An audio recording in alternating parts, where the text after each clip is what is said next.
जय माता दी मित्रों, हमारे यूट्यूब चैनल में आप सभी का स्वागत है। तो बहनों, आज हम सुनते हैं गणगौर व्रत पूजा कथा। एक बार भोलेनाथ माता पार्वती जी से बोले कि पार्वती जी, हम पृथ्वी लोक पर भ्रमण करने के लिए जा रहे हैं। तब पार्वती जी बोली कि भगवान, हम भी आपके साथ चलेंगे। तब पार्वती जी भी भगवान भोलेनाथ के साथ पृथ्वी लोक पर आ गईं और भगवान भोलेनाथ और माता पार्वती जी भ्रमण करने लगी। एक दिन पार्वती जी जलाशय पर पानी पीने के लिए गईं। तब पानी पीने के लिए उन्होंने पहला चुल्लू लिया तो उसमें दूब आ गई, दूसरा चुल्लू लिया तो उसमें फूल आ गया और तीसरा चुल्लू लिया तो गुना का टुकड़ा आ गया। तब पार्वती जी बिना पानी पिए लौट आईं और भोलेनाथ जी से बोली कि भगवान, ज़रा पत्रा खोल करके तो देखो आज क्या है, क्योंकि आज हमने पानी पीने के लिए चुल्लू लिया तो कहीं कुछ निकला और हम बिना पानी पिए ही लौट आए। तब भोलेनाथ ने पत्रा खोला और पत्रा खोल करके देखा तो बोले, अरे पार्वती जी, आज तो तुम्हारा बहुत बड़ा त्यौहार है, आज गणगौर है। तब पार्वती जी ने बालू रेत के गुना बनाई और पूजा की। भगवान भोलेनाथ और माता पार्वती जी नगर में सशरीर आई हैं, ऐसा हल्ला हो गया। तब नगर की औरतें जल्दी जल्दी पूजा करने आ गईं और पूजा की। तब पार्वती जी ने सुहाग घोला और नगर की औरतों पर जो पूजा करने आई थीं उन पर उड़ेल दिया डाल दिया। कुछ देर बाद नगर की और औरतें पूजा करने आईं, क्योंकि पहली औरतें तो ऐसे ही आ गई थीं और दूसरी बार जो औरतें आई थीं वह मेहंदी लगाकर महावर, बिंदी, चूड़ी, चुंदरी सभी 16 प्रकार के श्रृंगार करके आई थीं, इसलिए उन्हें देर हो गई। उन औरतों को देखकर तब महादेव जी बोले कि पार्वती जी, यह क्या हो गया, तुमने इतना सारा सुहाग पहली औरतों पर छिड़क दिया, अब यह और औरतें आ रही हैं। तब पार्वती जी ने अपनी छोटी उंगली चीरकर सुहाग घोला और सब पर छिड़क दिया।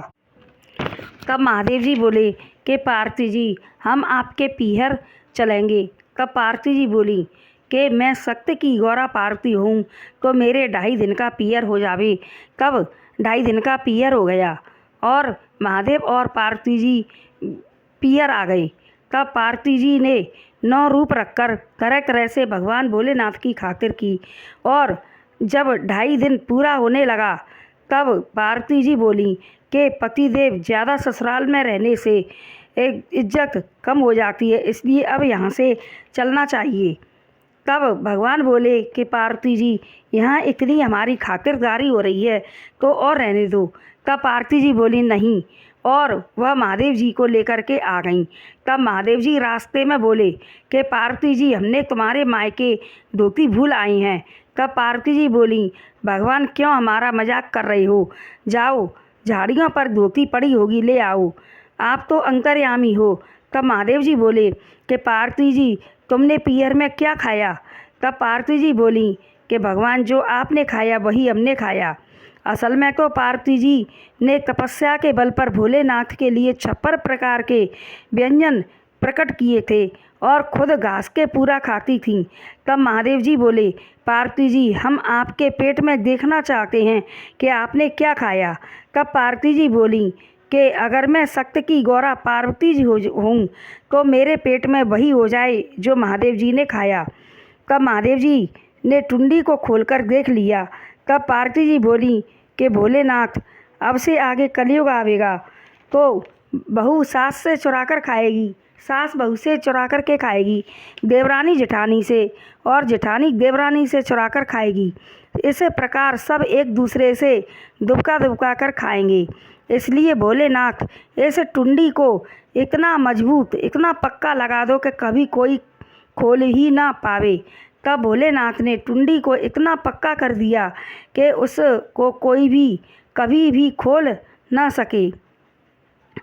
तो बहनों, यह थी गणगौर की कहानी और इसमें भगवान भोलेनाथ और माता पार्वती जी की पूजा की जाती है। और आप तो जानते ही हो, जैसे जिस किसी के यहाँ पपड़ियों से की जाती है, किसी के यहाँ गुनों से की जाती है।